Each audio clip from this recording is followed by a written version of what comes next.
Indian demand regarding the return of Kohinoor to India. Is there any kind of conversation happening between the two sides?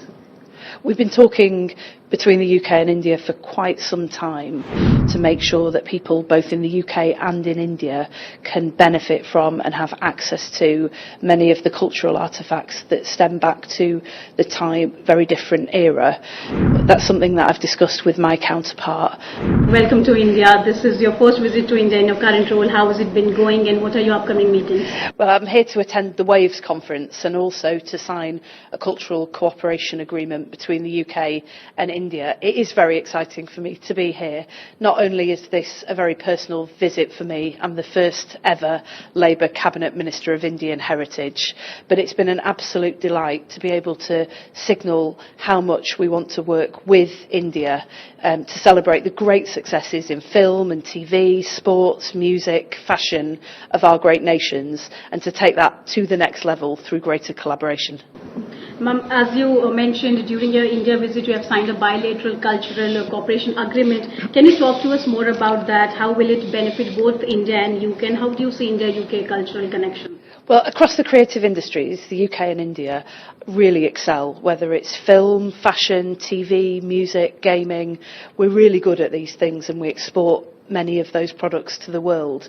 But we know that by cooperating more closely, we can do more and we can achieve more together. Our Science Museums Group has been working with the National Science Museums Group here to get joint collaborations, joint exhibitions, tour different objects, make sure that people in India and the UK can really benefit from that. And we think that's the model for how we can cooperate much more closely across all the other creative industries as well. Well, we've always had a long, close and deep relationship with India and we're really proud of that. We have 2 million Indians in the United Kingdom and they are the living, breathing bridge between our two nations.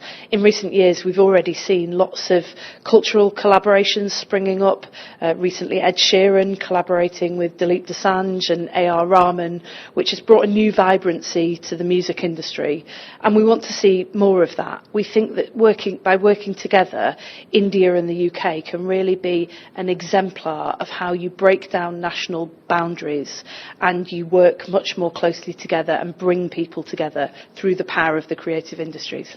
Right. Ma'am, you also had a meeting with India's External Affairs Minister Dr. S. Jaishankar on the sidelines of the Waves in Mumbai. How was that meeting and what was all discussed? We were very pleased to have a bilateral meeting to discuss how we can cooperate much more closely. Prime Minister Modi has signalled his personal commitment to taking what is already a huge Indian success story through film, fashion and their wider creative industries and really putting rocket boosters under them for the coming years. Our Prime Minister, Sir Keir Starmer, very much agrees with him. That is exactly what our UK government is trying to do and we have a lot of ambition for what India and the UK can achieve together.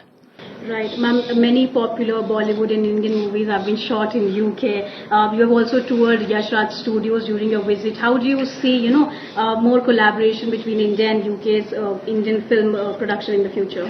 When we toured Yash Raj Studios yesterday, I was very keen to discuss how we could ensure that we have more Bollywood films filmed in location, not just in London, but all over the United Kingdom, but also how British companies can work very closely with Indian companies, with the new technology that's being developed that is really enhancing the cinematic experience. I want to see a cinematic revolution across the UK and India, with British and Indian companies collaborating to be able to take those films to the next level.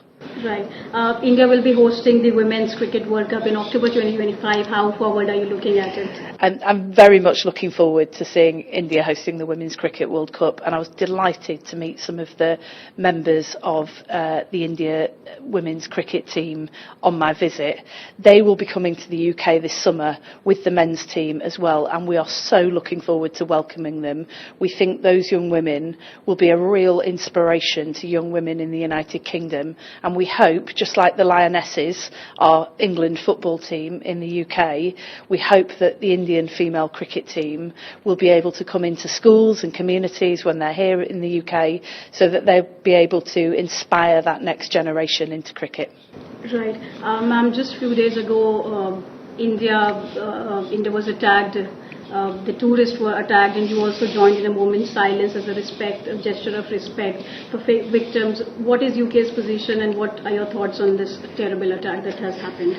Our Prime Minister, Sir Keir Starmer, was very pleased to be able to send his condolences directly to Prime Minister Modi and to send our condolences to the families of the victims of these appalling attacks.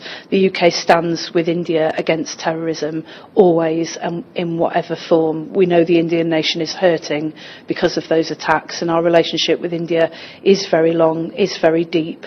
When you're hurting, we're hurting, and I was pleased to be able to join in that minute's silence to show our respect and our support for India's fight against terrorism.